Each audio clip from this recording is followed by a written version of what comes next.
A job shop involves multiple work centers or machines. There is a high variety of jobs, each with low volumes.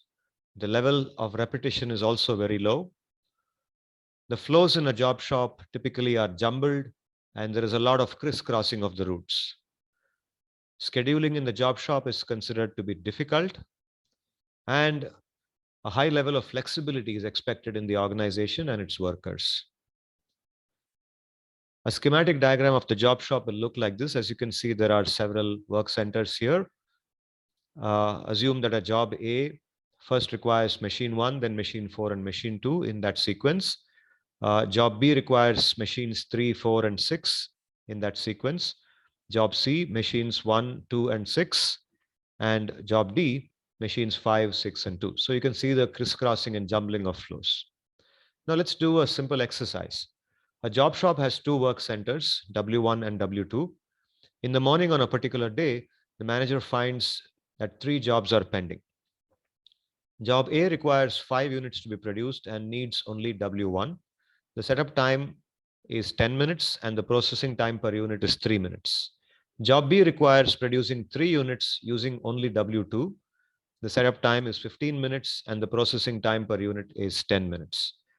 Job C requires producing 4 units using both W1 and W2 in sequence. The respective setup times are 6 minutes and 8 minutes, and the unit processing times are 2 minutes and 3 minutes. We are asked to find the make span. First, let's understand setup time.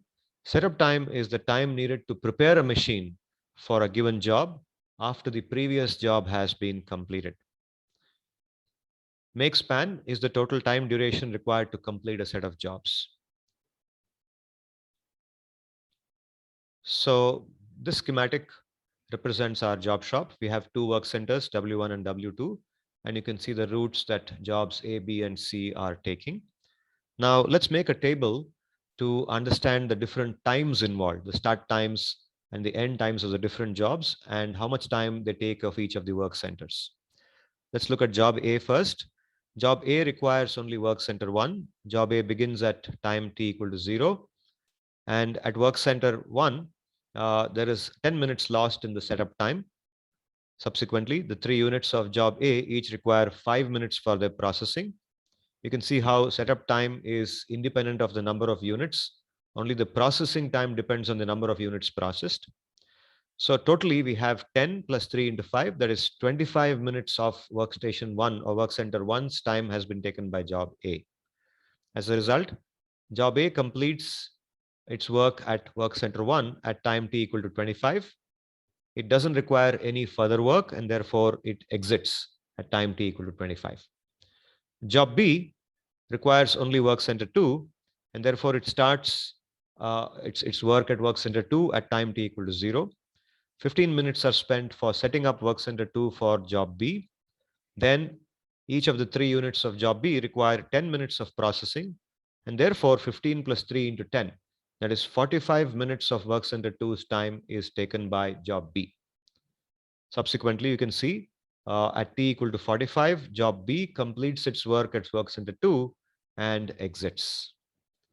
Finally, job C requires both work center 1 and work center 2. So now job A is scheduled before job C, and therefore you can see job A completes at t equal to 25 means that work center 1 is tied up, is busy with job A until this time point. This means that job C can begin its operation on work center 1 at t equal to 25. It requires 6 minutes of time to set up work center 1 for job C and subsequently 2 minutes to process each of the 4 units. So therefore, 14 minutes, 6 plus 4 into 2 is 14. 14 minutes are required to work on job C at work center 1. 25, the start time, plus 14 is 39. 39 is the end time of job C on work center 1. So now job C can proceed to work center 2. So it goes to work center 2 and is ready for processing at work center 2. But if you look closely at the table, you'll see that work center 2 is busy with job 2 with job B until time t equal to 45.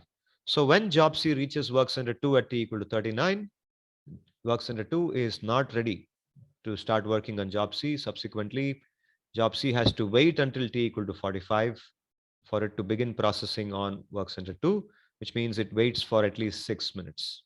Then 8 minutes of time is taken for setting up work center 2 and 4 into 3. Each of the 4 units require 3 minutes of processing on work center 2, which means 8 plus 4 into 3, which is 20 minutes. 20 minutes of work center 2's time is devoted to doing job C. As a result, 45 plus 20 equal to 65. Job C completes its work on work center 2 at 65 and exits the system. Now you can see that at t equal to 0, both job A and job B began their processing, and at t equal to 65, all the 3 jobs have completed processing. Hence, we say that the make span for this set of jobs is equal to 65 minutes. So summarizing, we have learned these 4 terms in this video. The first is setup time, which is the time required to change one job to another job on a given work center or machine. The second is the unit processing time, the time taken to process one unit of a given job on a given work center. This is also called the cycle time. The third is waiting time, how much time a job waits at a work center before it can be processed. And finally, make span. With this, we conclude our discussion in this video.